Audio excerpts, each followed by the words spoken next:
Bom, pessoal, depois de muito tempo, nós pensamos aqui dentro do partido. Eu conversei com a Glaze e conversei com o Zé Disseu e com todo mundo, com toda a camada. E a gente acha muito importante que nesse momento de polarização a gente discuta com seriedade o que está acontecendo dentro do nosso partido. E nós discutamos com bastante seriedade para evitar essa polarização. Então por isso aí eu decidi que nós vamos fazer uma autocrítica que estão cobrando tanto a gente. Bom, e é assim que a gente começa este vídeo. Faz tempo que eu não gravo nada e um monte de gente me mandou algumas perguntas bem legais. Como é um monte de pergunta, eu não vou ter como, quer dizer, até teria como, mas eu não vou gravar todas em uma tacada só, porque eu acho que fica mais interessante setorizar, quebrar a coisa, né, em mais de um vídeo, em mais de uma fala. Bom, e ninguém me perguntou nada sobre a autocrítica do PT, mas mesmo que ninguém me perguntou nada, eu vou falar.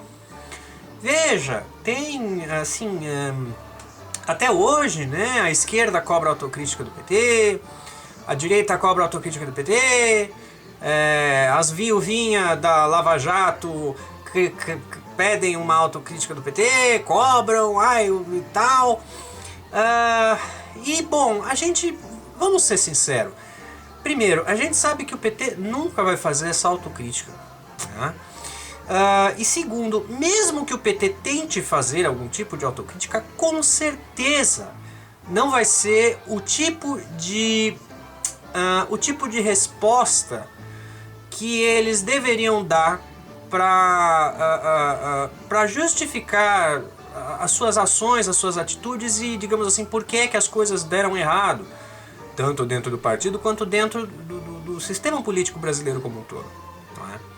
Então, tendo em vista isso, camarada Lula aqui, oi, tudo bem com vocês? Eu vou explicar para vocês, do meu ponto de vista, e não só meu, né, do ponto de vista de muitos políticos da esquerda e do centro, e da direita também, um pouco, mas a direita é mais difícil de reconhecer,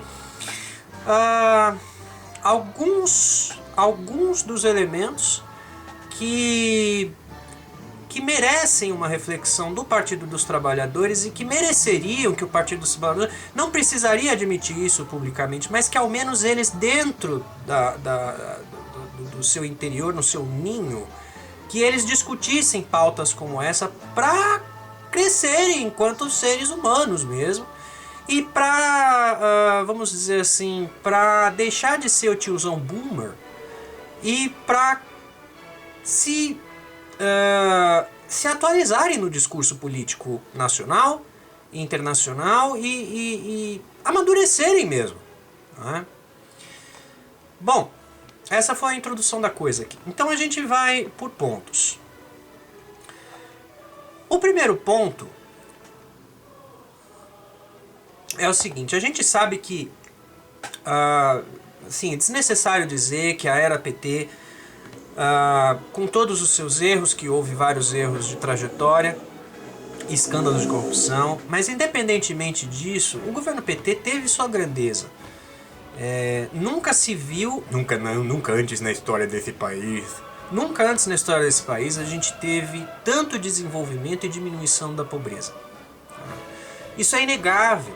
E é curioso que quando a gente pega esse pessoal raivoso, né, esses vira-lata sarnento aí brasileiros, que criticam o PT e o Lula, e o PT, né, eles se esquecem que durante a era Lula e PT, eles nunca viajaram tanto para outros países, eles nunca tiveram tanto acesso a crédito na vida.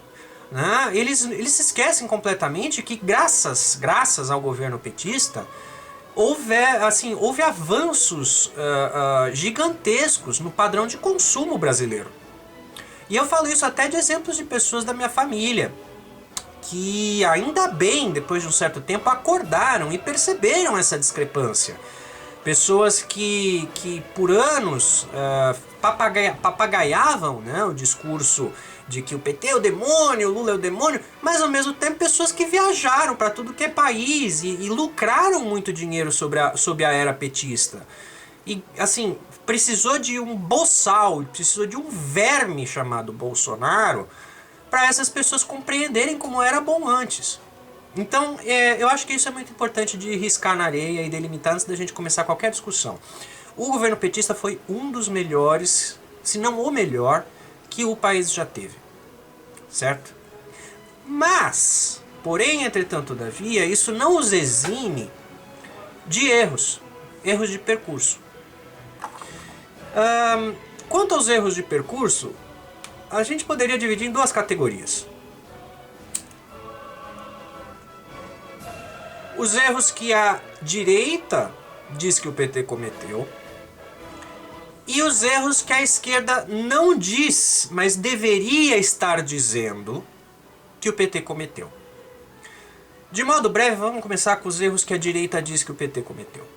Bom, a direita brasileira, que hoje se reduz a um bando de olavista louco, e eu tenho saudade da direita decente, né? Veja, eu sou anarquista, e ao mesmo tempo eu digo, precisa ter direita inteligente, porque senão o espaço do debate se esvazia. Como é que você vai discutir com gente como o Rodrigo Constantino? Como é que você vai discutir com gente como o Adrilles? Para quem não acompanha, esses aí são dois jornalistas medíocres que pululam na nossa mídia. Como é que você vai discutir com o Alexandre Garcia? Então, assim, falta uma direita coerente, uma direita lógica, uma direita inteligente, uma direita que não baba na gravata, né? Bom, dito isto, o que a direita diz que o Lula errou? Vejamos. A direita diz que o Lula errou porque privatizou pouco, a direita diz que o Lula errou, o PT errou porque é comunista, é socialista, porque não privatizou bastante, porque é corrupta e outras abstrações discursivas. Eu digo abstrações discursivas porque de todas as coisas que eu disse aqui, o PT, vamos lá, privatizou várias companhias, abriu concessão de privatização dos campos de petróleo da Petrobras, aqueles campos, sabe aqueles campos pré-sal? Quem começou o processo de privatização foi o Lula, certo? Eu sou totalmente contrário à privatização da Petrobras, e tem que ser dito isso. O Lula e a Dilma, a Dilma começou o processo de privatização da Petrobras, que hoje a gente está vendo ser dilapidada. Então, assim, a direita critica que o Lula não privatizou o bastante. Eu digo, privatizou até demais. O segundo é: o PT é corrupto e o Lula é corrupto. Meu amigo, eles podem até ser. Concordo plenamente com essa crítica. Só que é o seguinte, olha pro seu rabo primeiro. Porque a direita critica a esquerda, ou melhor, a direita critica o PT pela corrupção, mas os partidos que mais são investigados por esquemas de corrupção são os partidos da própria direita. Que, aliás, hoje em dia ninguém é direita, né? Quer dizer, hoje em dia você tem a direita e você tem o centrão. O centrão não é direita, né? Magicamente o centrão é essa coisa amorfa, né? Eu desafio qualquer pessoa de direita, procura alguém no centrão que seja de esquerda. Não tem. Centrão é um eufemismo para dizer direita, porque a direita não quer admitir esse BO. A direita não quer reconhecer essa paternidade aí. Mas vamos lá, então a outra coisa que eles falam é corrupção. Primeiro ponto, como acabou de dizer, os partidos que mais estão envolvidos até o talo com corrupção são partidos de direita. PL, PP, Cidadania, PROS, Republicanos. Olha, se você duvida, escreve lá no Google corrupção e a letra do seu partido de preferência e você vai ver. Segundo ponto, ainda sobre corrupção. Nunca antes, de novo, na história brasileira, um presidente, no caso uma presidente, e eu uso presidente para Dilma porque a palavra presidente é comum de dois gêneros, certo? Então é como o uniforme, certo? Você veste o uniforme. E se é alguma coisa no feminino, é uma coisa que é uniforme, não é uniforma, tá? Mas enfim, você tem o general, você não tem a generala. Mas enfim, preciosismos linguísticos à parte. E eu admiro muito essa mulher, a presidente Dilma. Então, assim, a presidente Dilma, ela foi uma das presidentes que o Brasil teve, se não a única, que mais investigou escândalos de corrupção. Isso também a direita esquece. Se você for olhar o período Collor, Collor nem se fala. Se você for, eu queria falar do FHC. Se você for olhar o período FHC, o procurador dele se chamava, o apelido dele era Engavetador Geral da República. Porque o PSDB, ele é conhecido por várias coisas, menos investigar. Então assim, o PT, olha, criem vergonha na cara, reconheçam pelo menos isso. O PT foi um dos partidos que mais investigou escândalos de corrupção, na direita e na esquerda. Não haveria Lava Jato, por mais irônico que pareça, se não fosse o PT, certo? E aí a Lava Jato, inclusive, é um vídeo à parte, porque, né, é um escândalo jurídico. E o Lula foi preso inocentemente, ou ao menos sem materialidade no processo, tá? Não tem prova contra ele, durmam com essa. E só para ressaltar, eu não gosto do Lula. Eu admiro o trabalho dele, eu admiro o vulto histórico que ele representa no país, mas eu particularmente não gosto da forma de política que ele emprega. Antes que quem assiste aqui diga que eu sou petista e que eu sou lulista. Eu não sou lulista, tá bom? Mas eu o admiro. Enquanto figura histórica, ele é a maior figura histórica do Brasil do último século. Isso, assim, eu não tenho a menor dúvida disso, e não sou só eu que diz isso. Como se eu fosse alguma coisa, né? Mas muita gente de tarimba diz isso. Bom, tá bom, mas e aí? Qual é a tal da autocrítica? Eu vim assistir, apertei play nessa birosca aqui pra ver a autocrítica do PT. Eu dividi em 5 pontos pra gente poder trabalhar com mais propriedade. Depois você pode já ter visto, na descrição do vídeo vai ter o timing de cada fala, tá bom? Pra não dar spoiler, eu vou falar enquanto eu enumero, não vou falar as 5 de uma vez. A primeira delas, a primeira coisa que o PT fez de erro grosseiro e cabal, não em ordem de importância, mas em ordem, vamos assim dizer, de suspense, porque eu quero deixar mais importante por último, ao meu ver. Então assim, a primeira coisa que é imperdoável da gestão petista, na minha opinião, são as coligações injustificáveis. Veja, a gente está num país que trabalha com esse presidencialismo de coalizão. Presidencialismo de coalizão significa o seguinte: você tem o presidente, você tem os outros poderes. Você não governa sozinho. Você precisa de maiorias. E você precisa que as pessoas nos lugares certos sejam pessoas simpáticas a você. Então, por conta disso, você nomeia pessoas, ou indica pessoas, ou apoia pessoas que vão dar um tapinha nas suas costas depois, e aí tudo fica certo para você, né, prosseguir com o seu projeto de desenvolvimento nacional. Se é que há algum, mas, né, uma vez havendo, é assim que funciona aqui no país. As coligações injustificáveis do PT. Bom, acho que dá para começar com a mais famosa, que é o tal do Eduardo Cunha, né? O Eduardo Cunha, ele tinha uma trolha, um caminhão de processos em cima dele. Ele tinha muita denúncia de esquema de corrupção em cima dele. E ele já era uma pessoa conhecida na casa, né? Uma pessoa de família ali do Congresso, que tinha o rabo preso com que um monte de gente tinha o rabo preso com ele. Eu não vou entrar em muitos detalhes aqui, porque o vídeo não é sobre o Cunha, mas ele é uma pessoinha que todo mundo, vamos assim dizer, todo mundo sabia quem ele era. Todo mundo sabia que ele não era flor que se cheirasse. E o PT se aliou com o Eduardo Cunha para garantir pautas no Congresso. O PT se aliou com... Como é que é o nome daquela outra figurinha que me falhou o nome agora? Sim! Com o nosso vice decorativo, com Michel Temer.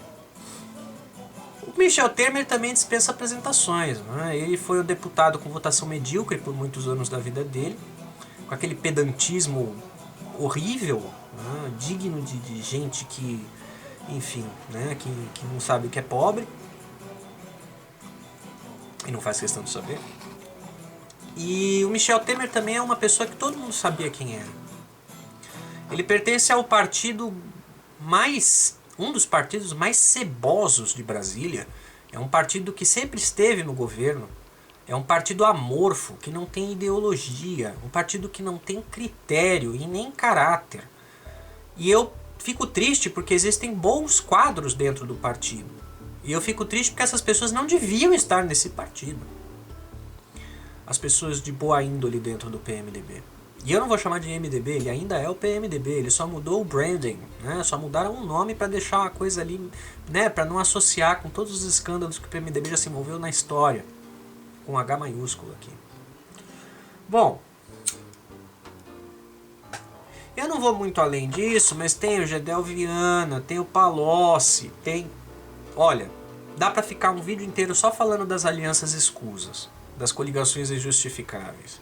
E você pode dizer assim, ah, mas o Lula não sabia, ah, mas tem que fazer aliança, ah, tá, ok, é válido isso que você diz isso. Mas é o seguinte, camaradinha, depois que você sofre um golpe de Estado, porque foi um golpe, um impeachment, não reclama. E não diz que foi golpe. Assim, foi um golpe, mas o PT não tem o direito de chamar isso de golpe. Por quê? Porque o PT se aliou com essa galera sabendo quem eles eram. É a mesma coisa que, sei lá, eu vou dividir uma casa com alguém. E aí, pra morar comigo, eu escolho uma pessoa que já foi presa por roubo, latrocínio e assassinato. Tem provas contra essa pessoa. Aí você diz, não, mas essa pessoa se arrependeu. É, ela se arrependeu, mas ontem mesmo eu vi ela meio que assim, né, tentando abrir um carro que não era dela. Tá, ela se arrependeu, mas olha lá o que ela tá fazendo. E aí você bota pra morar com você. Aí depois que te roubar, amigo, desculpa, não adianta você reclamar que te roubaram. Você colocou essa pessoa pra dentro da tua casa, você esperava o quê? Bom, coligações justificáveis. Qual que é o segundo ponto? Tem a ver com as coligações justificáveis de outra forma, que é o monopólio partidário. É assim, o PT, infelizmente, não aprendeu até hoje a dividir o bolo. Ele não aprende a partilhar do poder. Isso fica muito em volta da cúpula do Lula. Isso fica muito em volta da cúpula petista, né? Não é só ele, é Gleisi, é ele, enfim. Mas existe essa tendência muito feia, na minha opinião, de que a bola é minha, o campinho é meu, então só joga quem eu quero que jogue comigo. Eu vou escalar o time, eu vou dizer quem que começa em que lado do campo, eu escolho o juiz para a partida, eu escolho os bandeirinha. E assim, a partida tem hora para começar e terminar, e eu é que escolho a hora. E se não quiser, você não joga. Isso eu acho muito complicado no PT. Não é autoritarismo, tá? Antes que alguém pense aí que isso é autoritarismo. Não, não é autoritarismo. Mas isso é uma tendência egoísta de gestão do poder. Você tem um governo que, ao invés de buscar ampliar a sua base de poder dentro da própria esquerda, ou seja, pegar ministros que são de outros partidos alinhados ao centro-esquerda, pegar gestores de estatais que sejam de esquerda e que sejam da ala do espectro ideológico da esquerda, não. Colocava ou gente do PT ou gente do Centrão. Então existe essa tendência monopolista no PT que eu acho imperdoável. E enquanto o PT não resolver isso, vai sempre ser um problema. Hoje em dia o Lula dá mostras que ele entendeu isso daí. Que bom, tomara que tenha. Vamos ver como é que vai ser. Mas tomara que ele tenha entendido isso. Agora a gente começa a entrar no campo que eu, enquanto anarquista, considero os pecados mais capitais que o Partido dos Trabalhadores exerceu no poder. O primeiro deles, então já é o terceiro da lista, e o primeiro dos pecados capitais de um partido que se diz de esquerda. Estímulo ao capitalismo rentista. O que significa isso para o leigo? Veja, vai ter um vídeo só sobre capitalismo mais pra frente, sobre rentismo. Mas de modo resumido, é o seguinte. No capitalismo clássico, o dono dos meios de produção, o dono da fábrica, produzia as coisas, explorava os funcionários, pegava esse dinheiro, botava no banco, injetava em algum lugar e depois pegava o lucro e continuava os trabalhadores. No capitalismo 2.0, esse moderno, esse contemporâneo que a gente tem, a coisa é um pouco diferente. O dono do dinheiro, o dono da grana, ele não está tão interessado em ter uma fábrica. Ele não está tão interessado em criar postos de trabalho. Ele não está tão interessado em em fazer esse dinheiro virar coisas. Porque é isso, né? Você tem uma fábrica, você transforma o dinheiro em coisa, em bem físico, tangível, material. Não. O capitalismo hoje em dia, ele está migrando para um capitalismo rentista, que é autopredatório e suicida. Que é o seguinte, eu tenho muito dinheiro.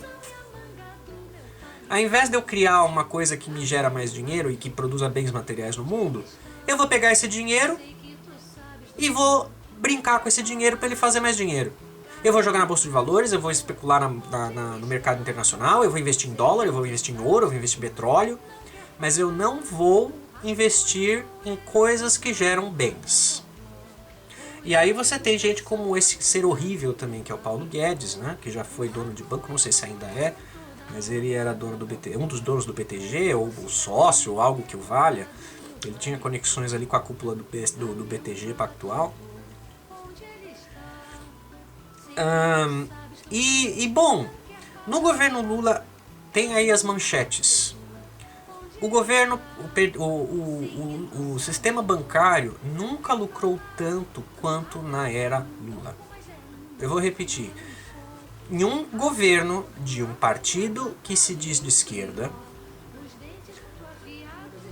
os bancos lucraram mais do que em todos os outros governos que o nosso país já teve desde a República.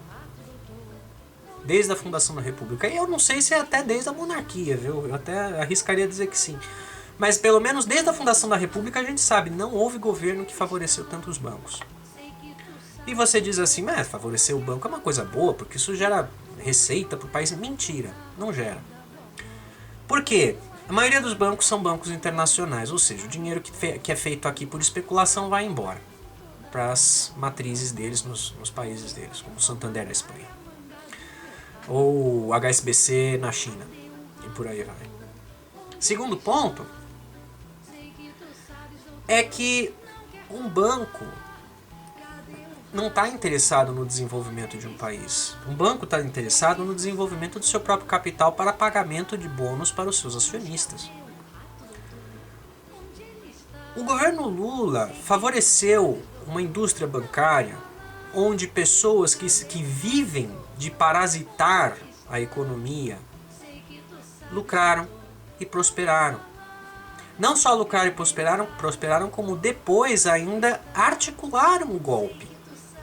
Porque o setor rentista, vamos deixar uma coisa clara, o setor rentista não é um bando de gente multimilionária que nunca trabalhou na vida. Quer dizer, né? Um monte de gente que nunca trabalhou na vida. Mas assim, dentro disso, muitos que ganham dinheiro com especulação financeira na bolsa são agências de jornalismo, a Folha de São Paulo, a Globo, são indústrias, grandes indústrias, Gerdau, a Odebrecht, JBS, multinacionais. Eles usam uma parte do lucro deles para especular na bolsa de valores. E você pode dizer, isso é bom. Ele não é bom. E não é bom porque quando esse dinheiro é jogado na bolsa, não retorna para cá. E você diz, como que não retorna?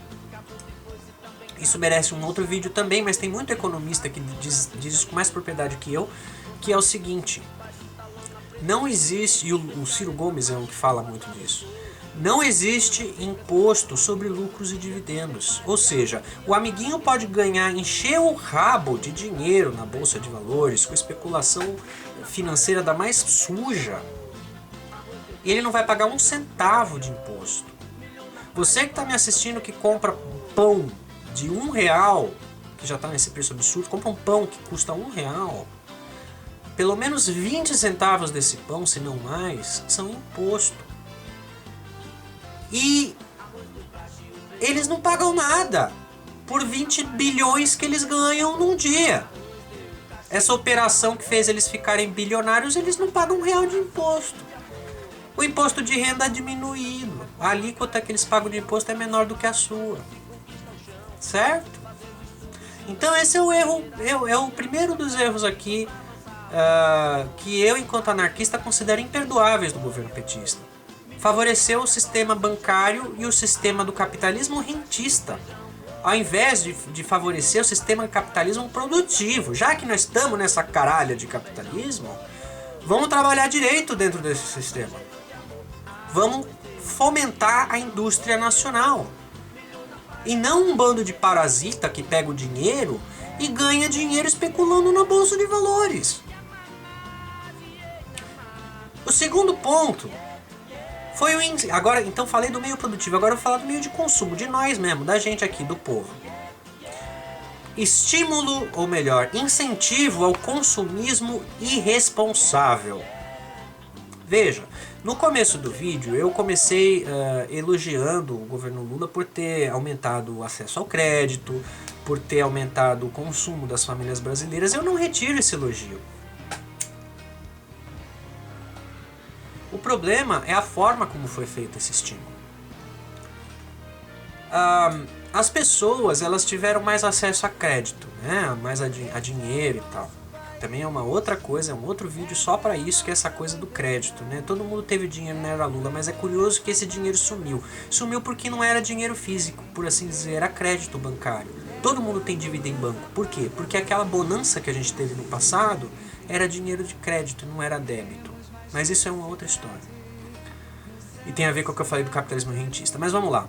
O incentivo ao consumismo irresponsável é a ideia de que você dá um acesso a dinheiro, um acesso a crédito mais facilitado para as camadas sociais, para todas, né, na verdade, mas quando esse acesso a crédito facilitado vem para a classe média e para a classe baixa, e a classe média e a classe baixa não tem consciência de consumo, ou seja, ganhei dinheiro, eu vou comprar 5 iPhones, vou comprar tudo no crédito, ganhei dinheiro de comissão do trabalho que eu faço, vou torrar toda essa grana viajando pro exterior com cartão de crédito. As famílias brasileiras torraram dinheiro que elas tinham, mas não tinham, em consumo.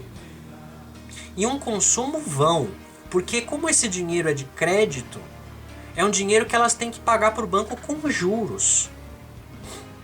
Só tem muita gente como tem hoje em dia no Serasa porque as pessoas gastaram no crédito. E a culpa é de quem? A culpa é do PT? A culpa é do governo? Não. É do povo? Não. A culpa aqui é coletiva mesmo. Desde a pessoa que gastou sem pensar até quem facilitou esse acesso ao crédito. Mas como o vídeo é da autocrítica do PT, então eu vou falar sobre o ponto que o governo e o governo petista têm aí de responsabilidade, tá? O governo petista, com a popularidade que o Lula tinha, era plenamente capaz de criar campanhas não oficiais, não campanhas do governo, porque, né, isso também feriria a lei, porque você não pode fazer propaganda desse tipo de coisa com dinheiro público, mas o PT, enquanto partido, poderia. Consciência, criar consciência na sua base, criar consciência de consumo responsável. O PT poderia ter feito campanhas de educação financeira, poderia ter incentivado a população a gastar com responsabilidade. De novo, o povo também tem sua parcela de culpa, mas eu não vou falar sobre a parcela de culpa do povo neste vídeo, porque o vídeo é sobre a crítica ao PT e aos partidos que coligaram com o PT aí em até certo ponto. Então, olha, não é nenhuma crítica, né, ao PT, é um alerta que tem que ser feito, porque o Partido dos Trabalhadores, se ele ganhar de novo e continuar com essas mesmas coisas que eles fizeram, desculpa, vai ter outro Bolsonaro no poder. O último ponto que eu deixei para o vídeo é sobre isso. O perigo de eles repetirem os mesmos erros que eles fizeram no verão passado. Então, para finalizar esse tópico, né, do incentivo ao consumismo irresponsável,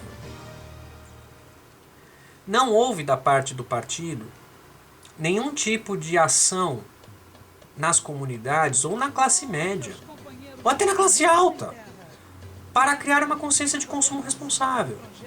Olha, amigo, você vai abrir o terceiro empréstimo no banco. Será que não é melhor esperar um pouco? Será que não é melhor você não usar o crédito e aguardar para o seu débito poder quitar essa dívida? Não houve isso. E você pode dizer, mas não era responsabilidade do PT fazer isso. Não, não era realmente. Mas o PT, enquanto partido de esquerda e no poder, tem o dever histórico de educar a massa. Vai em qualquer teoria de esquerda que você for consultar e você vai ver que tudo que é teórico, do Lenin do Marx para frente, diz da importância da esquerda e dos partidos de esquerda de criarem consciência na sociedade, de fomentarem a consciência crítica, de consumo, de organização social. Todos os partidos de esquerda também, inclusive, falharam nisso. O PSOL também não fez isso.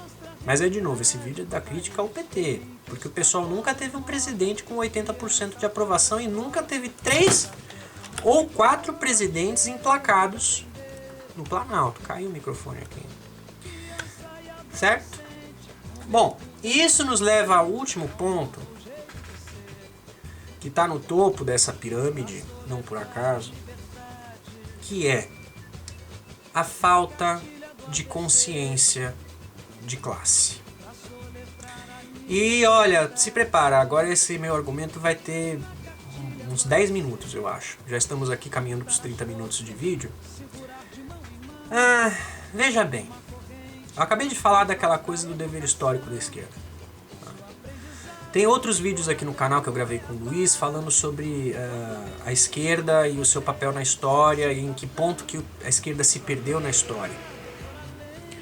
Portanto, uma crítica mais aprofundada disso vocês podem ver, por exemplo, no vídeo que a gente discute a União Soviética. Agora, para entrar no nosso tema aqui, de modo muito sucinto, é o seguinte, galera. Desde que o mundo é mundo, a sociedade funciona em uma seguinte estrutura de pirâmide. Você tem no topo aqueles que têm capital e poder. E ao longo da história isso muda. São os reis, os nobres, ou são os sacerdotes, são os industriários, mas e isso também muda na teoria histórica da esquerda, o nome deles muda, né? Os donos do meio de produção, os capitalistas. Mas assim, uma coisa que une todas as tribos das teorias aí. Lá no topo estão aqueles que detêm o monopólio do alto capital e do poder, certo? No meio, você tem o que a gente chama de classe média, né? Você tem esse meio da pirâmide, onde são os indivíduos que não são donos dos meios de produção, eles não são donos das fábricas, dos hotéis, dos grandes cadeias de hotéis, não. Eles têm lá, de repente, a sua lojinha, tem, de repente, a sua casa de massagem, tem o seu restaurante, mas eles nunca vão chegar a esse topo, porque eles não têm justamente isso, o poder. E você tem na base dessa pirâmide, que também já mudou de nome muitas vezes, que é o trabalhador, é o proletário, é o operário, é o campesino, o camponês, é o fudido. Você tem nesse extrato social de baixo, nessa base da pirâmide, aquela pessoa que não importa, ela pode acordar todo dia às 6 da manhã, trabalhar até às 10 da noite e vai dormir à meia-noite para acordar às 4 da manhã para trabalhar. Ela pode fazer isso a vida inteira. Ela nunca, através do seu trabalho, ela nunca vai ascender para o topo. Nunca. Por quê? Porque o topo da pirâmide precisa da base. Ou melhor, precisa que exista uma massa de pessoas que sejam para uso de exploração. É por isso que é tão importante para a direita que se mantenha essa estrutura social. E é importante para os teóricos da esquerda e para esses jornalistas de aluguel que a população não entenda esse processo. Ai, olha, o jovem empreendedor, veja como ele é. Vocês devem ter visto aquela senhora de 100 e poucos anos. Ai, olha só, ela está procurando emprego porque ela quer um dinheirinho para comprar vinho. Aí o capitalismo vai e enaltece isso. Nossa, como é bonito esse exemplo, olha só. Não é bonito, meu irmão. Acorda pra vida.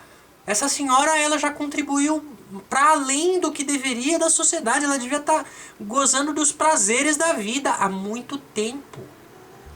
O fato de uma mulher de 100 e poucos anos estar precisando de emprego, não é bonito. É deprimente. Eu vou repetir, não é bonito uma pessoa de 100 anos precisar trabalhar.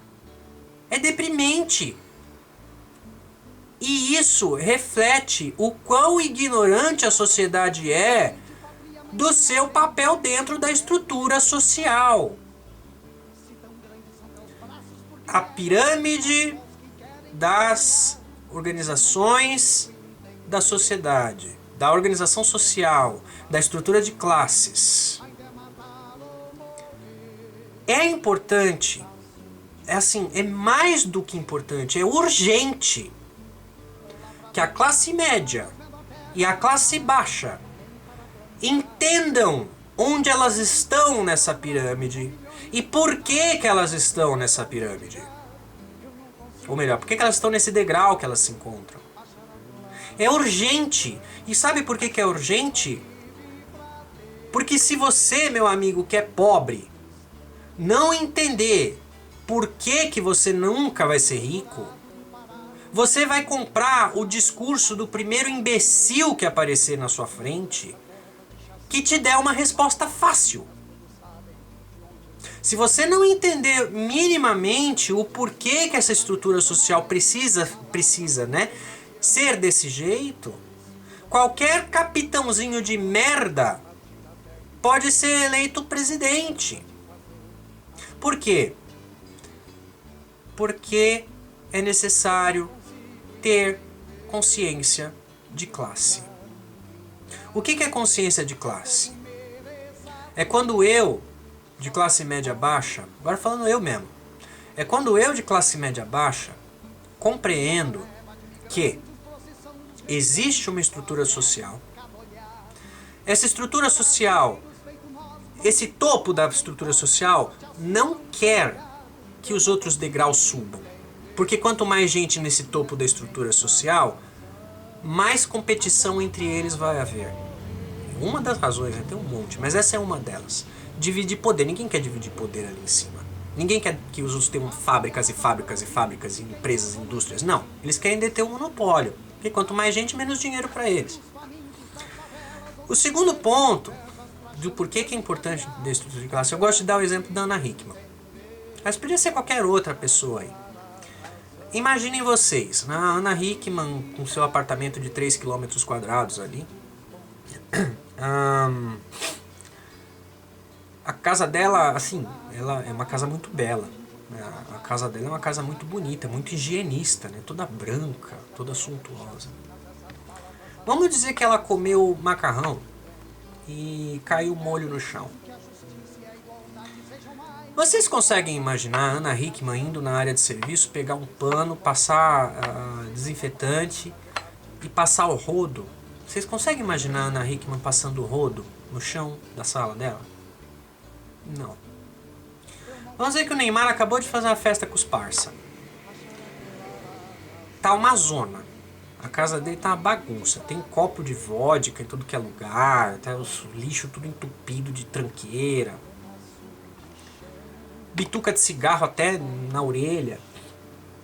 Vocês conseguem imaginar o Neymar no dia seguinte acordando com um saco de lixo para limpar tudo? Não, né?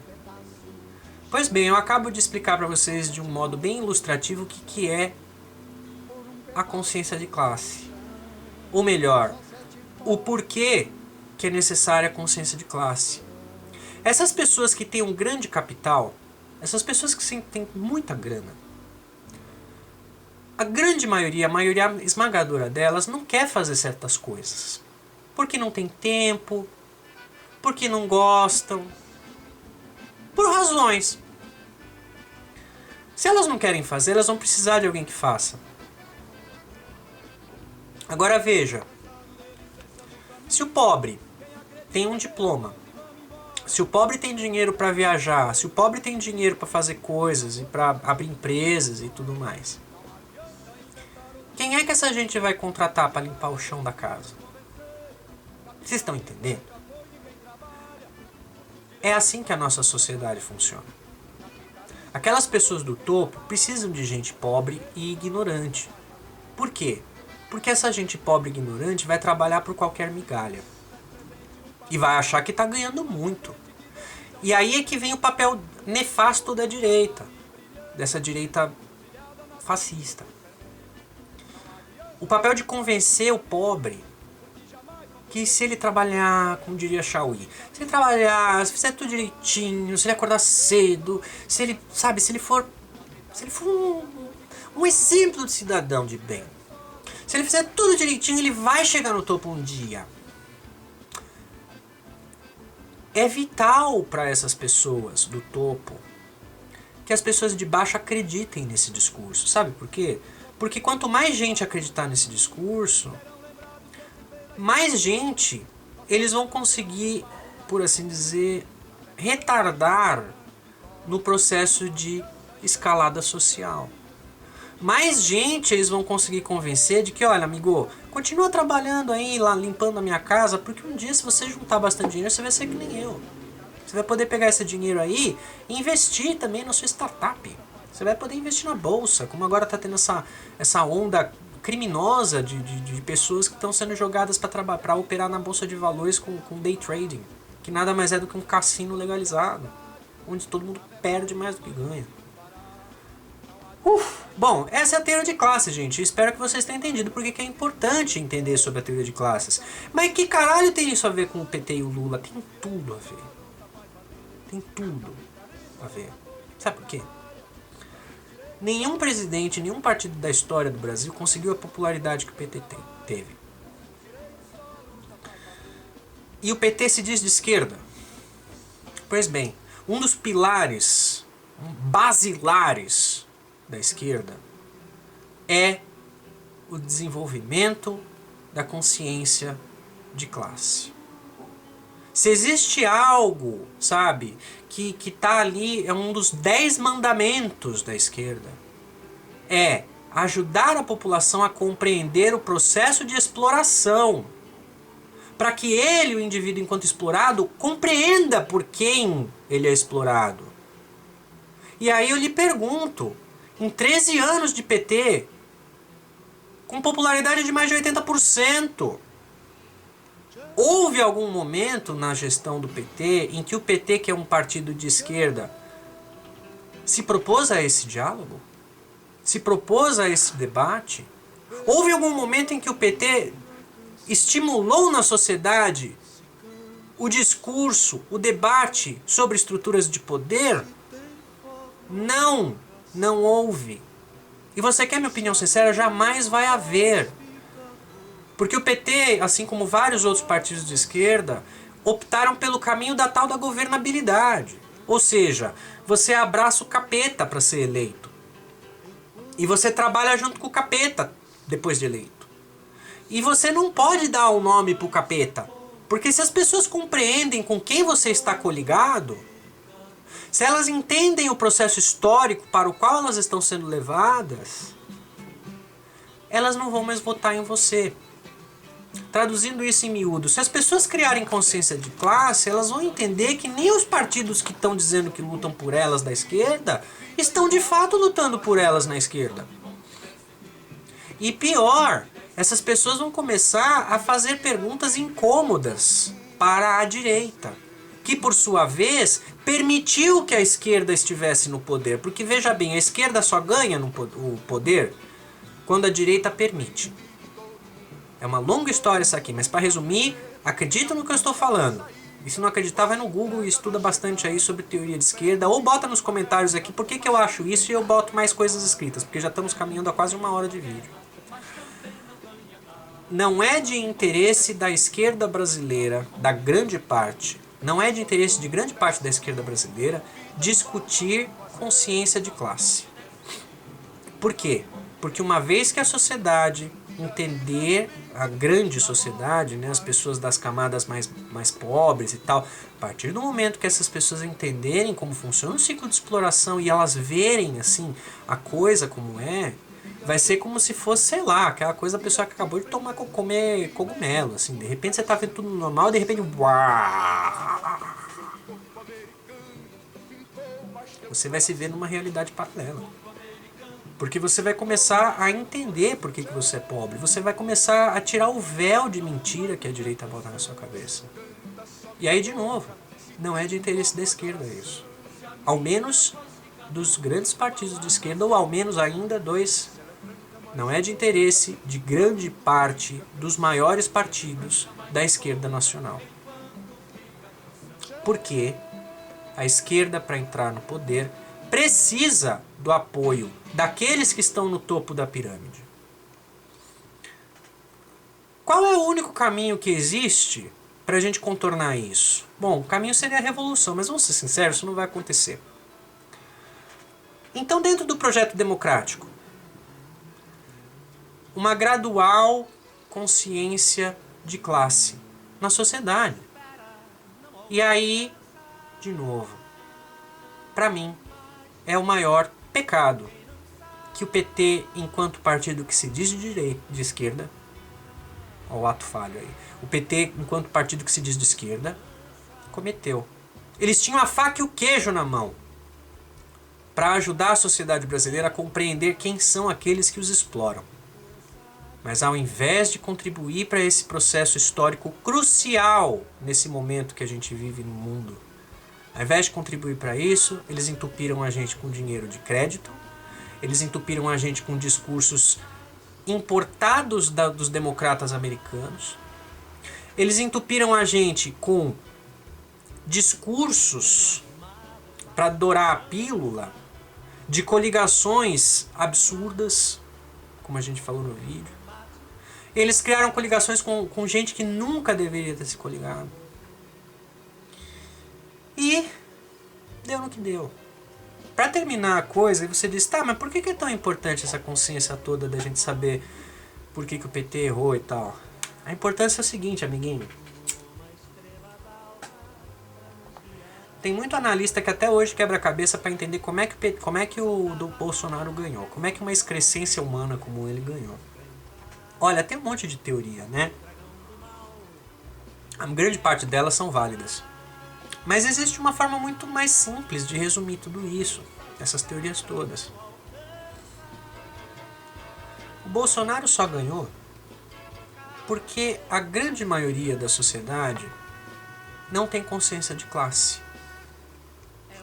A grande maioria da sociedade, seja pobre, seja rico, seja preto, seja branco, seja amarelo, seja laranja, seja azul. A grande maioria da sociedade não compreendeu onde está nessa pirâmide. Ou melhor, nem sabe que essa pirâmide existe.